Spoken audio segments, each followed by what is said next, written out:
আমার রব আমাকে কতটুকু ভালোবাসে। আপনার একজন রব রয়েছেন। রব হচ্ছেন যিনি আপনাকে এমন অনুগ্রহ করেন যার যোগ্য আপনি না।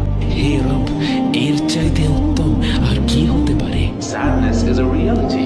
নিঃসন্দেহে আমি মানুষকে সৃষ্টি করেছি কষ্টের ভিতর।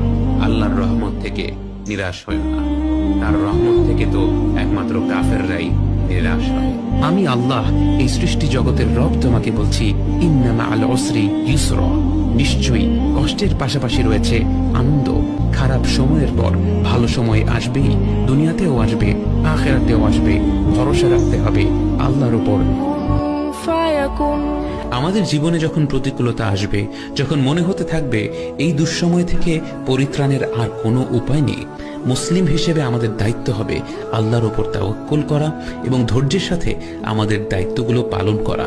সমাধান আমাদের চোখের সামনে না থাকলেও আল্লাহ তাআলার কাছে নিশ্চয়ই আছে। তিনি অবশ্যই আমাদের আক্ষেপগুলো শুনবেন, এর প্রতিদান দিবেন, হয় দুনিয়া এবং আখিরাতে, নয়তো শুধুমাত্র আখিরাতে। আমাদের বিশ্বাস রাখতে হবে আল্লাহ আদিল, কখনো অবিচার করেন না। এবং আমরা যদি দুঃসময়ে ধৈর্য ধরে তার প্রতি কৃতজ্ঞ হতে পারি, তিনি আমাদের এমন ভালো সময় দান করবেন যা কখনোই ফুরিয়ে যাবে না।